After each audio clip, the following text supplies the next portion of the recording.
उत्तरकाशी के प्रसिद्ध दयाराम बुग्याल ट्रैक से लापता हुई 24 वर्षीय एमबीए छात्रा बबीता पांडे का एक सप्ताह से अधिक समय बीत जाने के बाद भी कोई सुराग नहीं मिल पाया है। नैनीताल जिले के रामनगर की रहने वाली बबीता 25 मई को अपने दो साथियों हरमनप्रीत सिंह और हरमनपाल के साथ घूमने के लिए उत्तरकाशी पहुंची थी।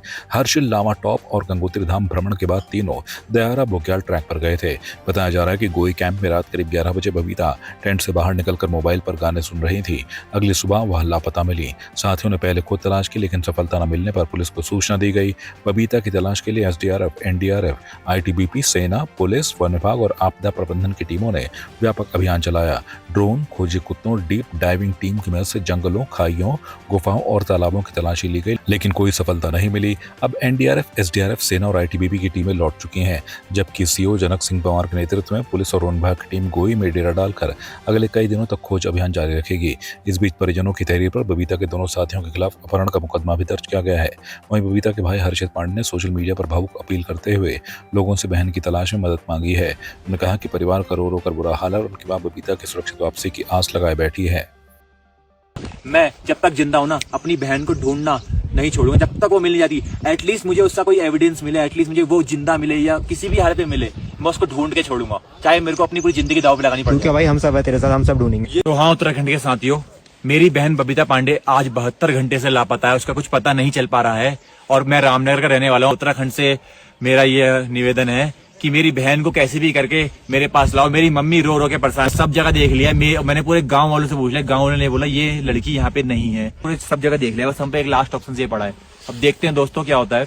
मेरी खुद की बहन है तो आप समझ सकते हैं, आपकी उत्तराखंड की बहन है एक तरीके से। अगर अपनी बहन, हमारी 24 साल की बहन आपकी बेटी होती, आपकी बहन, जब क्या सोचते। जय हिंद, वंदे मातरम साथियों, मैं विजय बिस्ट। मैं भी इसके साथ अपने भाई के साथ खुद खड़ा हूँ। खुद 4 दिन से हम खुद ढूंढ रहे हैं, बाकी हम 3-4 जने दोस्त और आ के हम सब खुद ढूंढ रहे हैं। हमें अभी तक कुछ पता नहीं चला है। हमने लास्ट हार मानने के बाद हम तब सोशल मीडिया का सहारा ले रहे हैं। आपकी हेल्प चाहिए हमें। ऐसा नहीं है दोस्तों, सरकार ने हमारी मदद नहीं, सरकार पूरी तरीके से हमारे लिए लगी है। देखो अभी आर्मी वाले भी यहाँ पे आ रहे हैं, इन्होंने हमारे लिए पूरी मदद कर रखी है, सारी रिसर्च कर रखी है और हर तरीके से हमारे लिए लगे हुए हैं।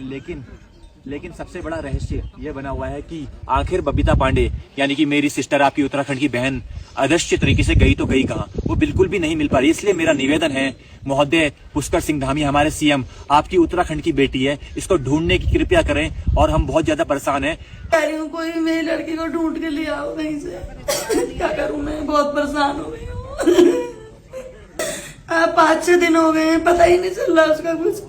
और मेरी मम्मी ने ये तक बोल दिया अगर मेरी बेटी नहीं मिली तो मेरी मम्मी भी अब मर जाऊंगी, मैं भी यहीं मर जाऊंगी। क्या करूँ फिर, पता ही नहीं चल रहा। तो हाँ उत्तराखंड के साथियों, आज मैंने अपनी बहन को इस तालाब में भी ढूंढ लिया। कल हमने सोचा क्या पता 1% चांसेस हो कि मेरी बहन तालाब में मिल जाए, लेकिन ऐसा नहीं था दोस्त। हमने तालाब में बहुत अच्छे से देखा, हमारे साथ पुलिस ने पूरा साथ दिया है। बागेश्वर जिले के कपकोट क्षेत्र स्थित विश्व प्रसिद्ध पिंडारी ग्लेशियर में ट्रैकिंग के दौरान लापता हुए 28 वर्षीय युवक अभिषेक चौहान की तलाश लगातार जारी है। युवक के लापता होने के एक सप्ताह से अधिक समय बीत जाने के बावजूद उसका कोई सुराग नहीं मिल पाया है। प्रशासन और पुलिस ने खोज अभियान तेज करते हुए कई एजेंसियों को सर्च ऑपरेशन में लगाया है। जिलाधिकारी बागेश्वर के निर्देशन में Kapkot police, SDRF, NDRF, fire service, one विभाग की टीमों और स्थानीय ग्रामीणों द्वारा संयुक्त रूप से व्यापक सर्च एंड रेस्क्यू अभियान चलाया जा रहा है। रेस्क्यू टीमों को सहायता देने के लिए आधुनिक ड्रोन कैमरों और डॉग स्क्वाड का भी इस्तेमाल किया जा रहा है। लापता युवक अभिषेक चौहान मूल रूप से उत्तर प्रदेश के शामली जिले के निवासी हैं और वर्तमान में नोएडा में रह रहे थे। पुलिस ने आसपास के जनपदों और थानों को भी युवक की जानकारी भेजी है। देखिए, ये बहुत अनफॉर्चुनेट एक इंसिडेंट है कि वो अभी लापता हैं और उनके बारे में कोई सूचना अभी प्राप्त नहीं हो पाई है। हमारी एसडीआरएफ, फायर, पुलिस, एनडीआरएफ को भी ओपन किया है हमने कि टीम लगातार उनको ढूंढने का प्रयास कर रही है, परंतु अभी कोई सूचना नहीं है। इसमें हम लोग लगे हुए हैं, जैसे ही इसमें कोई अपडेट होगी जरूर उसको आपके साथ शेयर करेंगे। बिल्कुल होगा, जिस प्रकार का फीडबैक हमको लोगों से मिल रहा है, जिस प्रकार के इश्यूज हो रहे हैं, अपने स्तर पर भी और शासन स्तर पर भी जिस कार्रवाई की आवश्यकता है वो हम अवश्य करेंगे। यदि किसी भी ट्रैकर, गाइड या स्थानीय नागरिक को इस युवक के संबंध में कोई भी जानकारी मिले तो तुरंत थानाध्यक्ष कपकोट 9411113310 या जिला पुलिस नियंत्रण कक्ष 9411112983 को सूचित करें। विश्व पर्यावरण दिवस के मौके पर पिथौरागढ़ जिले के बेरिना क्षेत्र में विभिन्न जागरूकता कार्यक्रमों का आयोजन किया गया। सरकारी और गैर सरकारी विद्यालयों सहित विभिन्न विभागों द्वारा पर्यावरण संरक्षण को लेकर विशेष गतिविधियां आयोजित की गई। राजकीय इंटर कॉलेज कारकी नगर में स्कूली बच्चों ने पर्यावरण संरक्षण का संदेश देने के लिए मानव श्रृंखला बनाई और बीज माला कार्यक्रम का आयोजन किया। इस दौरान विद्यालय परिसर में पौधारोपण भी किया गया। बच्चों ने पर्यावरण बचाने और हरियाली बढ़ाने का संकल्प लेते हुए प्रकृति संरक्षण का संदेश दिया। इस मौके पर विद्यार्थियों को पर्यावरण संरक्षण की शपथ भी दिलाई गई। चमोली जिले के गोपेश्वर स्थित वीर माधो सिंह भंडारी उत्तराखंड प्रौद्योगिकी विश्वविद्यालय ने शैक्षणिक सत्र 2026-27 के लिए बीटेक में प्रवेश लेने वाले विद्यार्थियों को विशेष शुल्क रियायत देने की घोषणा की है। संस्थान में प्रवेश लेने वाली छात्राओं को 30% और छात्रों को 20% तक फीस में छूट दी जाएगी। संस्थान के निदेशक प्रोफेसर अमित अग्रवाल ने प्रेस वार्ता में बताया कि आगामी सत्र के लिए ऑनलाइन काउंसलिंग प्रक्रिया शुरू हो चुकी है। उन्होंने कहा कि यह पहल दूरस्थ और सीमांत क्षेत्रों के विद्यार्थियों को तकनीकी शिक्षा से जोड़ने में महत्वपूर्ण साबित होगी। इंजीनियरिंग डिपार्टमेंट और बीसीए की हेड हूँ और हमारे इस डिपार्टमेंट में बच्चों को टेक्निकल नॉलेज के साथ साथ coding, programming, web development, application पे काम करना और प्रोजेक्ट पे फोकस करना बताया जाता है। जैसे नई नई टेक्नोलॉजी के साथ बच्चे कैसे काम करें, उस चीज़ के लिए हम बच्चों को मोटिवेट करते हैं और बच्चों को हम इस टाइप के प्रोजेक्ट, जैसे अभी लेटेस्ट हमारा एआई चल रहा है, तो एआई पे कैसे प्रोजेक्ट आपके बनने चाहिए, आपका सस्टेनेबल कैसा होना चाहिए, वो प्रोजेक्ट आपके कितने बेनिफिशियल होने चाहिए, वो बच्चों को हम उस चीज़ के लिए गाइड करते हैं बच्चों को। और इवन अभी हमारा जो 4th ईयर है कंप्यूटर साइंस का जो बैच है, उसमें हमारे पास 14 ग्रुप है प्रोजेक्ट के, जिसमें बच्चों ने बहुत अच्छे प्रोजेक्ट बनाए हैं जो सस्टेनेबल है। इवन उसमें से हम कुछ प्रोजेक्ट अभी हमारे कुछ फाइनल मोड में है जो हम लॉन्च करना चाह रहे हैं। जैसे कई बच्चों ने एग्रीकल्चर पे काम करा है कि एग्रीकल्चर में एआई कैसे काम कर सकता है, जैसे उसमें उन्होंने सॉइल टेस्टिंग के लिए करा है।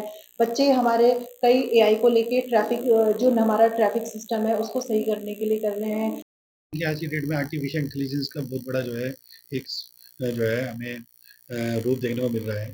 हमारे छात्र भी जो आर्टिफिशियल इंटेलिजेंस में काफ़ी आगे काम कर रहे हैं। हमारे जो प्रोजेक्ट बनाए हुए हैं वो प्रोजेक्ट जो है हमने राज्य स्तर के जो है ऐसे जो हमारे प्रॉब्लम्स हैं उस पर बनाए हैं। अभी हमने एक प्रोजेक्ट जो है वन्य जीव के ऊपर बनाया था, जिसमें जो है जो आपका ह्यूमन वाइल्ड लाइफ कॉन्फ्लिक्ट था उसके ऊपर एक प्रोजेक्ट बनाया और प्रोजेक्ट जो है हमारे जिलाधिकारी महोदय द्वारा भी सराहा गया है। हमारा कैंपस हर प्रकार की सुविधाएं देता है बच्चों को जिसमें उनका इंटरेस्ट है। जैसे कि बेसिकली इंजीनियरिंग कॉलेज है, लेकिन यहाँ बीसीए और आने वाले टाइम पे एआई एमएल जैसी सारी ब्रांचेस यहाँ पे खुलने वाली हैं। अभी फ़िलहाल जो बीसीए और इंजीनियरिंग की जो 5 कोर ब्रांचें हैं वो हमारे इंस्टीट्यूट में भी चल रही हैं और सारे जो फैकल्टी यहाँ पे जो पढ़ाती है बच्चों को काफ़ी अच्छे डिटेल्स में अच्छे समझाती है और जो उनके प्रोजेक्ट्स वगैरह हैं जो उनको आगे के उनकी इंटरव्यू के लिए तैयारी है, मॉक इंटरव्यू, सारी प्रकार की उनको सुविधाएँ दी जाती हैं। जैसे कि आप देख पाएंगे यहाँ पे अभी हमारे कैंपस में सबके लिए अलग अलग डिपार्टमेंट्स हैं, सबके अलग अलग बिल्डिंग्स हैं, सबके अलग अलग लैब्स हैं। तो जैसे भी जितने भी कोर, जितनी की बेसिक जानकारी एक बच्चे को चाहिए होती है इंजीनियरिंग के फील्ड में आगे बढ़ने के लिए, तो सारी प्रकार की हमको जानकारियाँ प्रोवाइड की जाती है हमारे फैकल्टी मेम्बर्स के द्वारा। बेसिकली मैंने मास्टर्स करने के लिए ये प्रिपरेशन स्टार्ट करी थी और मैंने 3rd ईयर से स्टार्ट करा सर। तो ये सर मैंने ऑनलाइन कोचिंग करी है इसके लिए। सुविधाएँ तो सारी हैं सर, फैकल्टीज़ काफ़ी मतलब अनुभवी हैं एंड वो काफ़ी अच्छे से पढ़ाते हैं और मुझे गेट में काफ़ी फ़ायदा हुआ इससे और उन्होंने मतलब मेरा रिवीजन वगैरह वहीं से हुआ है सर, क्लासेस से। सर फर्स्ट ऑफ ऑल तो जैसे हमारा कैंपस माउंटेन्स में है तो बच्चों को बहुत सारा लाइक पीस मिलता है अगर आप पढ़ाई करो किसी और चीज़ की भी, और साथ में अपने एकेडमिक्स भी देख सकते हो।